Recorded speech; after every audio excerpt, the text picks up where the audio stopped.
everyone. We are so glad that you joined us. I'm Carla Perez, and I'm a staff attorney here at Disability Rights New York, New York State's protection and advocacy system for people with disabilities. I am a tan Hispanic woman in my 30s with long Black hair pulled back into a ponytail and brown eyes. I am wearing a blue shirt that says DRNY, Disability Rights New York, in white and yellow letters. Behind me is a white wall. I welcome you on behalf of the entire DRNY team to day 3 of Never About Us Without Us, Emergency Preparedness webinar series. Before we begin our cultural considerations of the deafblind community in emergency preparedness session, I am happy to introduce our keynote speaker for today, Corian Coco Demont Thomas, the Accessibility Coordinator at Oregon Health Authority. Coco is deafblind and has an in-person interpreter providing pro-tactile interpretation and a voice interpreter not on screen, but we will have ASL interpretation for the Q&A portion. Welcome, Coco. Please introduce yourself and provide a self-description.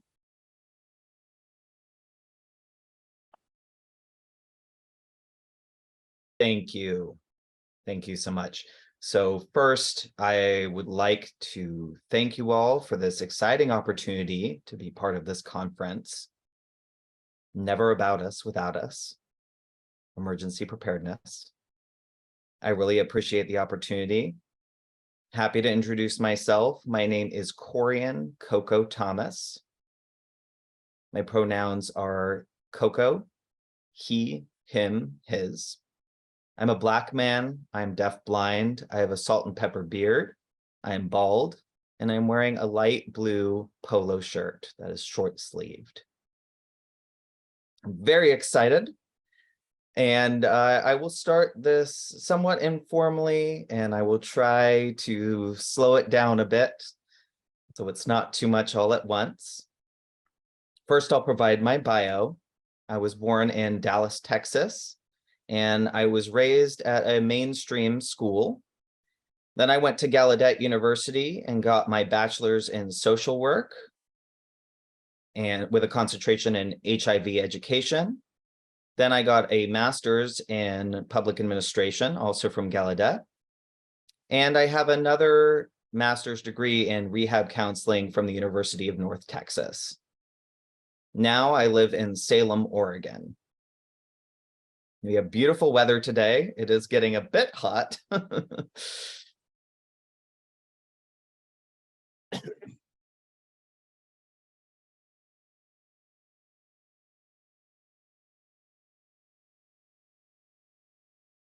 And one moment.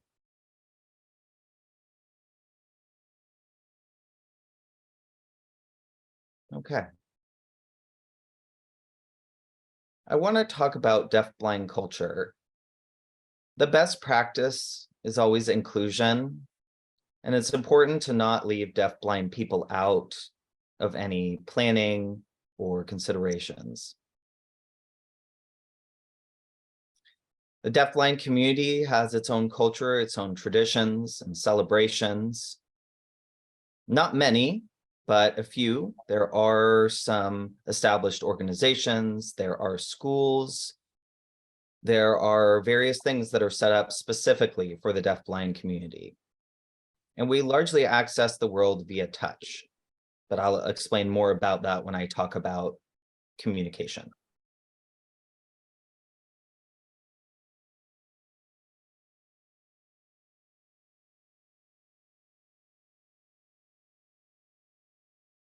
I want to talk about copresence theory.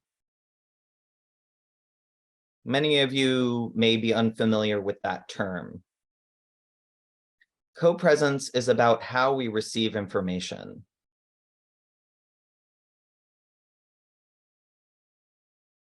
So a hearing-sighted person will access information via vision and hearing, and can also speak. A hearing blind person does not access information visually, but does access information via hearing and can also speak. A deaf person accesses information primarily visually. But what about a deafblind person? We access information via touch.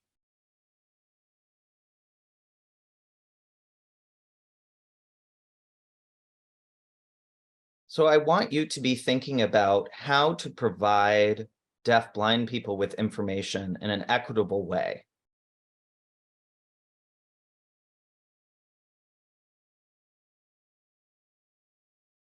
If a hearing person is accessing information via hearing and vision, they may be able to access information at a very high speed.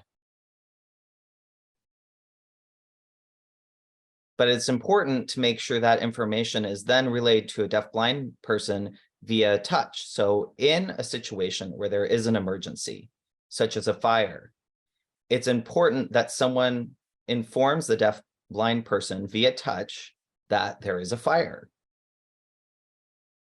or there's an ambulance coming. And it's important that we have equal access to that information. A lot of the time, deafblind people are the last people considered or the last people to get access to the information, which is oppression. So whether you have a relationship with the person or not, if there is a deafblind person in the vicinity of an emergency, it's important to inform them via touch what's going on.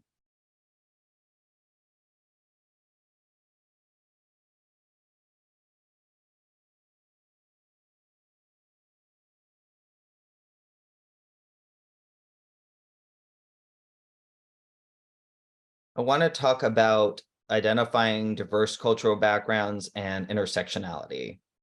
Intersectionality is one of my favorite concepts. It was introduced by Kimberly Crenshaw, who first wrote the definition of intersectionality, which is really about acknowledging each person's experience of oppression and discrimination.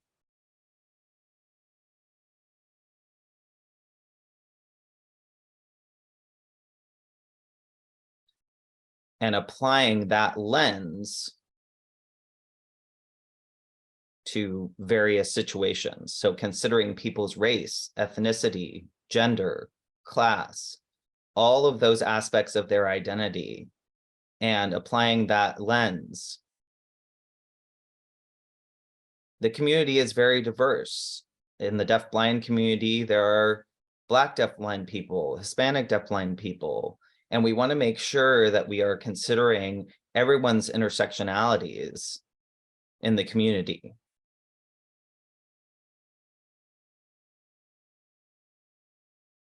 It's important to spread awareness about the diverse people within the deafblind community.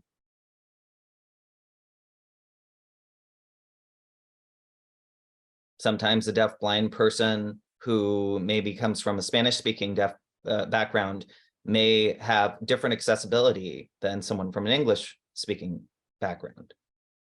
Just like the rest of America, we have a lot of diversity within our community.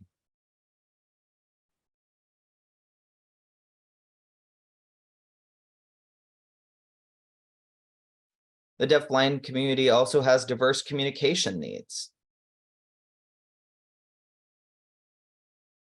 I mentioned protactile, which is a deafblind language that was recognized in 2007.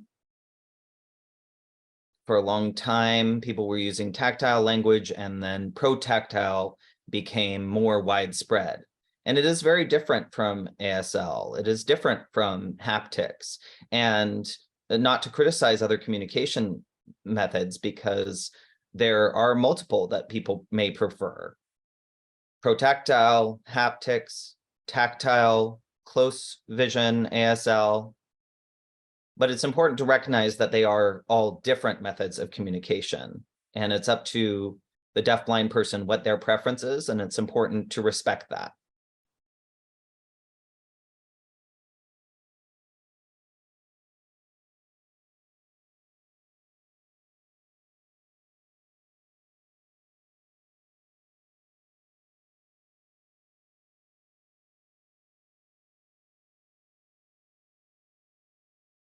As far as interpreting is concerned, it's important to follow the specific accommodation requests of a deafblind person. If we request an in-person interpreter, that may be because we need that tactile contact. And it's important to follow what they request as far as a tactile interpreter or protactile interpreter. Oftentimes, we are very willing to educate and share our communication preferences and needs, because everyone does have their different preferences, and we also may have specific interpreters who we prefer because we are more comfortable with them. I'll say more about autonomy in the next section, but autonomy comes into play when we talk about interpreter preferences. And we really value our space, which again, I'll say more about that in the next section.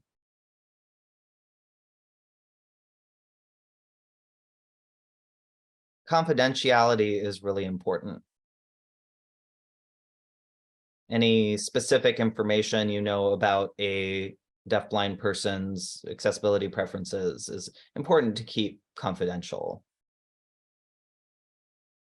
Each deafblind person has their own journey of vision loss, for instance. So whether it's in an emergency situation or a hospital or what have you, it's important to keep any information about the individual confidential and not share it widely. That again relates to our value of autonomy.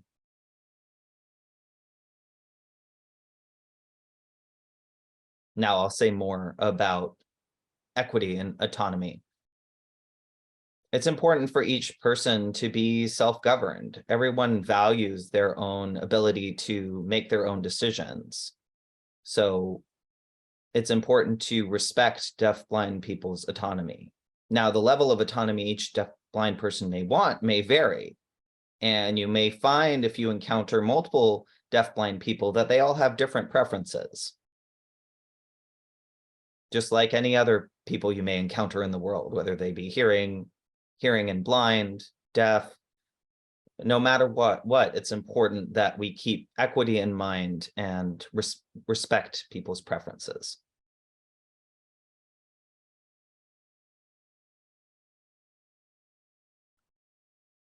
As far as boundaries and space, everyone has their own boundaries around their personal space, and it's just important to respect that.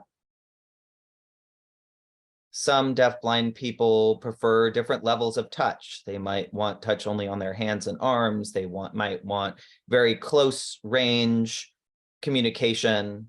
In my family, most people are hearing. Some people come from families where there are other deafblind people, or they have deaf family members. So my hearing family members taught me about how to be polite in certain situations, and that most hearing people don't want that very close contact, or they don't want to be touched and that kind of thing. But in the same way, it's important to respect that deafblind people might not want to be moved around physically, and to really respect their space. That comes in with the confidentiality piece too, just respecting their space and their right to have information be private and to have their own autonomy.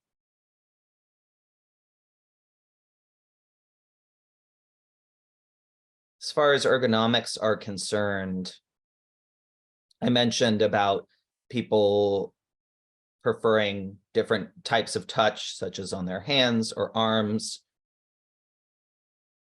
For me, I have my own space around where I want to be touched. My hands, my arms, my upper chest are fine, but not my abdomen. And each deafblind person has their own preferences around that, as well as the closeness of contact that they want. Those ergonomics are important in how you communicate with a deafblind person, how you sign with them, how you touch them, and so forth.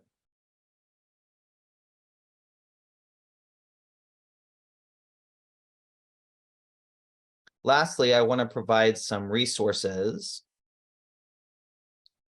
If you look at the ushers Syndrome Coalition,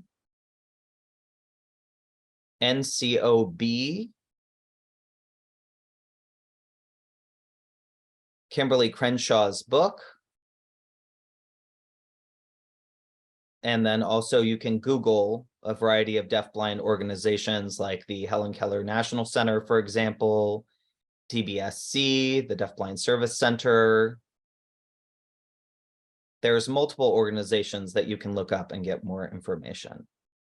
So now I'm ready to move to the Q&A.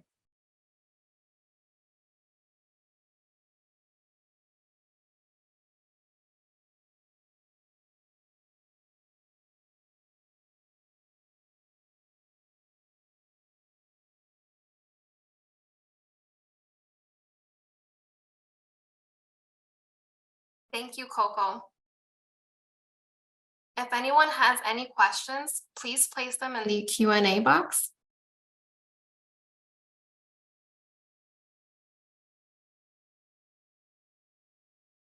And while we are waiting for questions to come in, I do see some questions in our chat box. Coco, the first question is, did emergency preparedness workers come to you for information about the needs of the deafblind community, or did you have to come to them?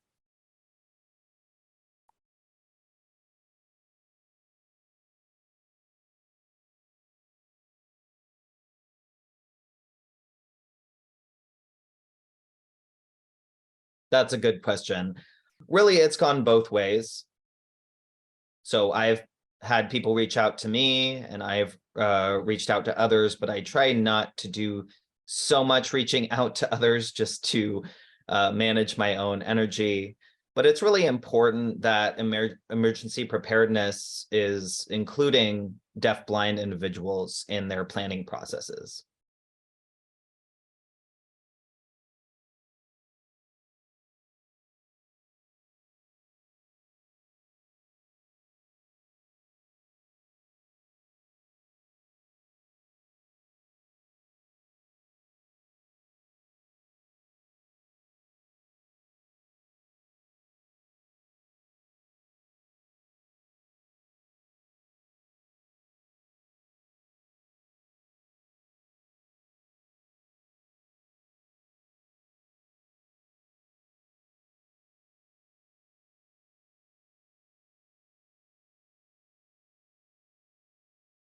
Coco, did you want to add anything else to that answer?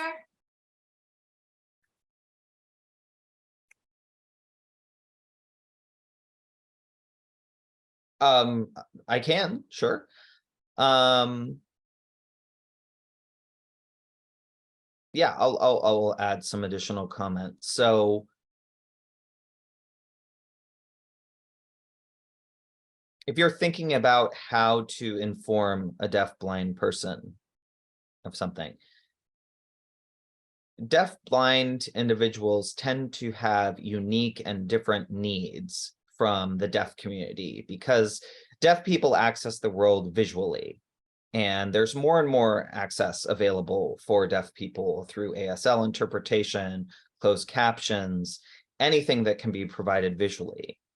Because deafblind people don't have that same visual access and also have unique communication methods such as tactile, protactile, and haptics, we often need an in-person interpreter who can provide that physical contact, that in-person tactile information. And that was heavily impacted during the height of the pandemic, where a lot of interpretation became remote. And so it was really difficult for us to get in-person interpretation, which really reduced our access. And we were especially oppressed during that time because of that. And that's an ongoing issue. And obviously, COVID is still around. And so it is an ongoing issue, though we do have more and more interpreters who are working in person again. So that was something I really had to fight for during the pandemic, was my accessibility. So it's just something that I want people to consider and to think about when adjustments are made like that. That's why Copresence Theory is so important And especially in emergency preparedness, it's important to have deafblind people involved in the process. There are deafblind people out there who, first of all, just exist in the world, but also are available to participate in that. And then there's also deafblind people who are often left out of that and are missing access to that information. So I just want to make sure that everyone is considering deafblind people in their planning processes. Thank you, Coco. We have another question. If there is an emergency, what is the best way to help a deafblind person get quickly to safety if we don't know the individual's communication preferences?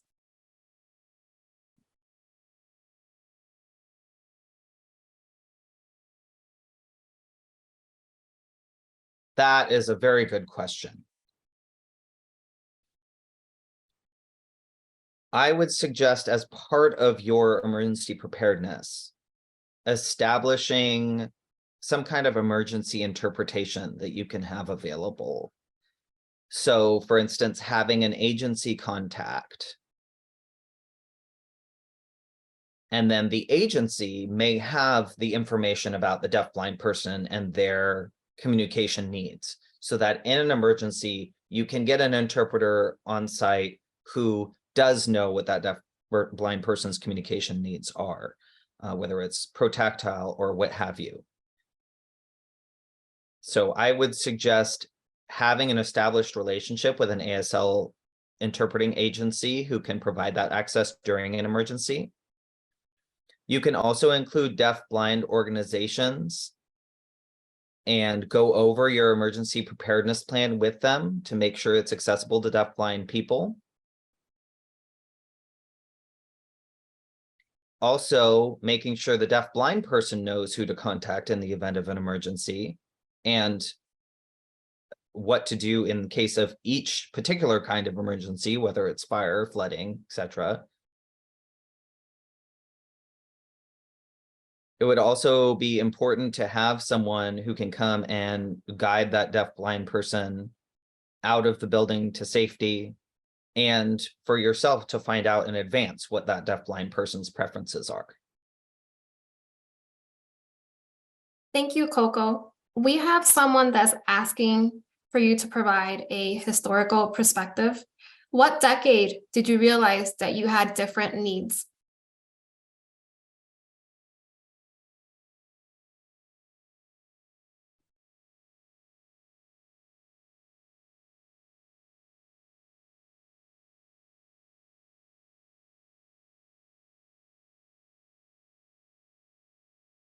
Yeah, can you clarify a little bit what you mean by a historical perspective?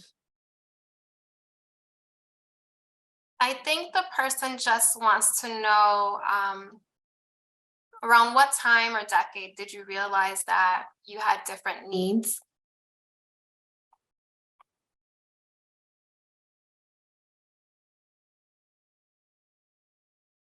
Like, how old were you? Where were you in life? I see. I see. Okay, thank you. That's a great question. So each deafblind person has their own journey. And we know that we're different. And our experiences show us that.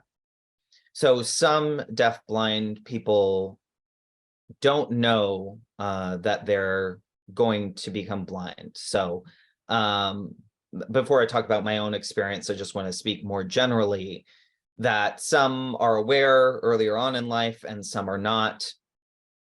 But as we interact with people, we become aware.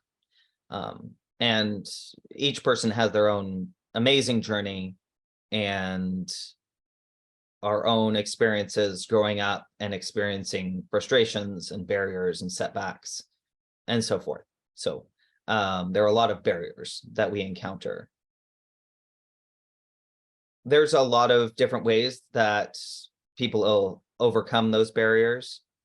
And through those experiences growing up, we figure out how to do that.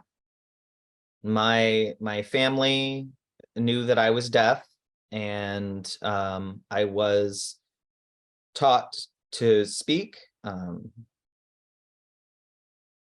and I couldn't speak much, but I could speak some, and I found it very difficult to read lips. But over time, I learned other methods of communication and eventually protactile. So each person has their own journey with that. Thank you, Coco. We have an attendee that says, hello, I see many people using Braille materials as an accommodation for deafblind individuals. What are your thoughts on the use of Braille as an accommodation for deafblind individuals?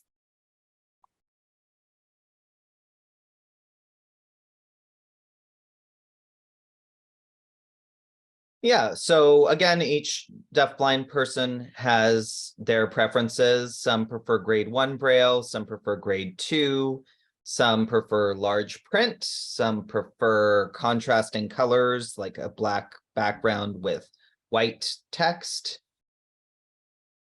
So everyone accesses written materials differently.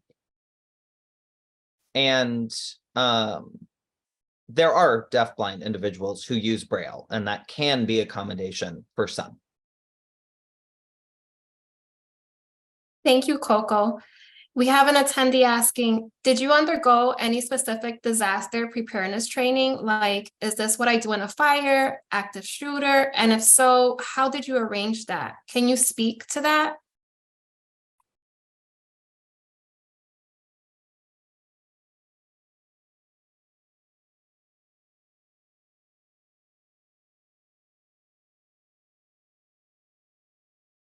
Okay, thank you for the question.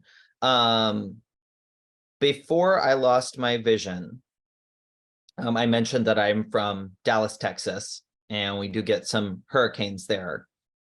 So, you know, I learned in school to not be near the windows, to cover your head and all of that, because we did get a fair amount of hurricanes, and I definitely experienced some flooding and high winds and that sort of thing. So I got some of that training in Texas before I lost my vision.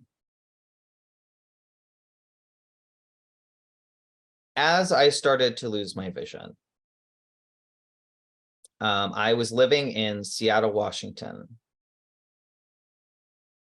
and I was learning to walk with a cane. And there was one time when I noticed that everyone was moving away from me, and I wasn't sure if it was because of my cane or what. And then someone tapped me on the shoulder and started shaking my arm, and I realized there was an earthquake, which is something that happens periodically in Seattle. Seattle actually has a very strong deafblind community, and so they have a lot of great emergency preparedness there. But later on, I moved to Salem, Oregon, and I volunteered to be part of the disability emergency management, let's see, DMAC, Disability Emergency Management Advisory Committee. Just remembering what that acronym was. I'm no longer a member of that committee, but it was a volunteer position, and I participated in that prior to the beginning of the pandemic. So I began that work in fall of 2019, and we were having conversations about emergency management and accessibility. And then all of a sudden, the pandemic hit.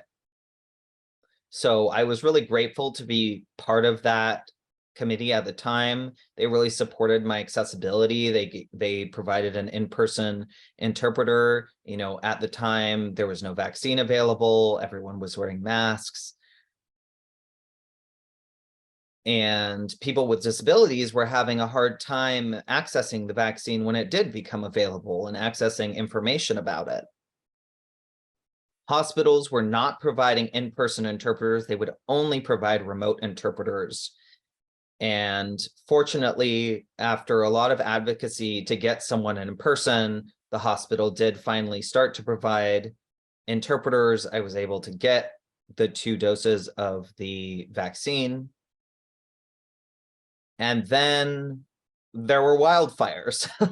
So it was quite a year. So then we had more meetings and conversations about the emergency preparedness around fires and emergency management, and how to make sure people were getting all of the information. We had fires in Southern Oregon that were starting to push into residential communities. And I actually had someone from Portland, Oregon, come down to Salem and pick me up. And keep in mind, this is still during the height of the pandemic. So there's all these concerns about spread of COVID and masks and all of that. And then in the winter, we had more disasters. In Salem had not had a winter storm in more than 50 years. And all of a sudden that year, there was a big storm. Someone let me know. I didn't know that the storm was coming at all.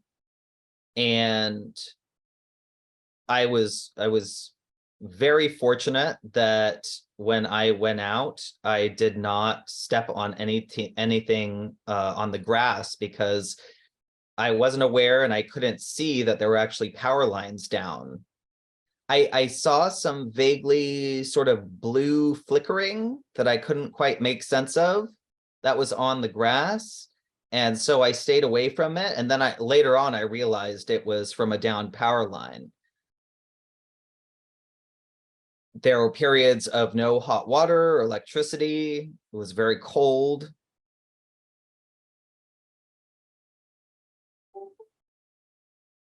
So through all of those disasters in Oregon that were fairly unprecedented, we worked to develop a manual of emergency preparedness. So that's my own personal experience of disasters in Oregon. Thank you, Coco. We have another question. Do you have devices or other technology you suggest we use to quickly and effectively disseminate information to deaf-blind people on a mass scale? Or do you suggest focusing on accessibility on an individual basis?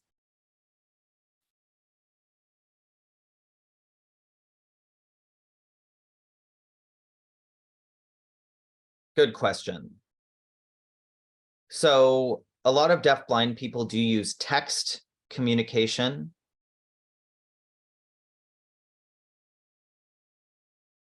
During the height of the pandemic, a lot of deaf-blind people would rely on someone else being with them in person to place phone calls. But while alone, it was really difficult to access any type of calls. So generally, I would suggest text and email to get the word out more broadly. And that's not only for deaf-blind people, that's for lots of people. You know, a lot of people don't like using the phone. So you can just use that for everyone to provide equal access, text and email. So that's great to incorporate into your emergency preparedness. If there's any emergency numbers that can be texted, that type of thing. Thank you, Coco. We have another question. How should a community plan for emergencies to include the deaf-blind individuals when they need to keep information confidential, and how each individual prefers to communicate?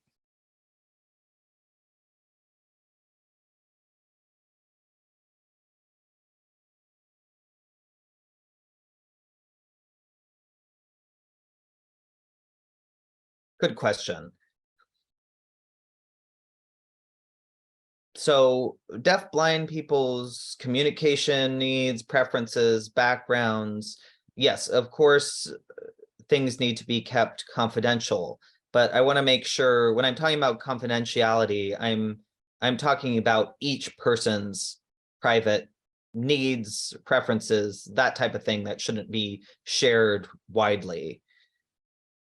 But of course, you should keep a record of what their preferences are so that in the event of emergency, those needs can be met. It's important to screen interpreters or keep a list of that individual's preferred interpreters so that you can reach out to them. And I know that that can be a challenge when it comes to confidentiality. So let me think of an example. So first of all, not all interpreters have experience working with deafblind people. They may have been able to take a training or take a class in their university to get some experience. Or they may be very involved in the deafblind community. So it's important to know who those people are so that you don't bring in an interpreter who's not the right fit.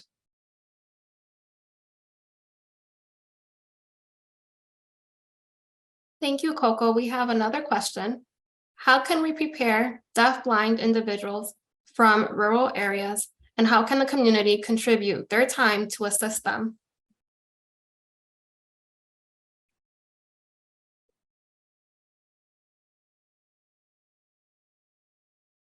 That is a great question.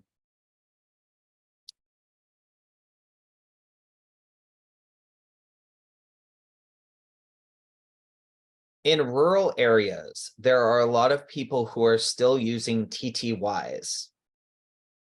So even though that technology is nearly obsolete and is an older technology, especially in rural areas, some people do still have those. So it is important to still have those TTY contact numbers available, but also have a number that someone can call via their video phone. So just to clarify that a bit, you'd want to have a text number, an email, a video phone number,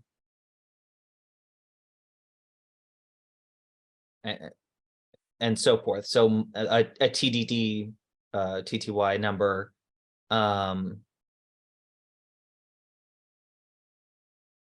So it's important to be able to provide multiple methods of communication via multiple different technologies so that it is as accessible as possible. And certainly if you have a text number, that's great to put on there as well.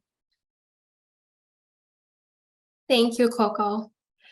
I don't see any other questions in our Q&A box.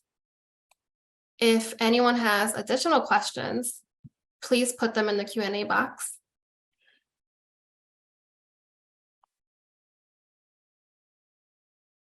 And Coco, I want to thank you for accepting our invitation to participate today as a speaker in our conference. I have really enjoyed listening to you and gaining a new perspective.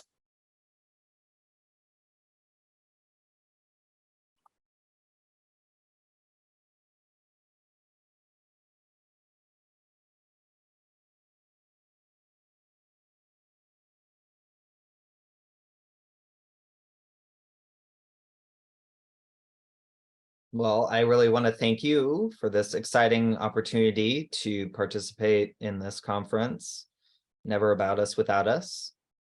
And I hope that you will all continue working with deaf-blind people and people with other disabilities to make sure that we all have equal access to information and emergency preparedness.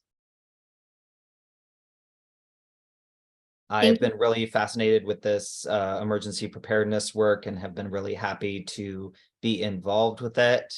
If you'd like to reach out to me, Carla, Grace, and Disability Rights New York have my contact information, and you're welcome to do so.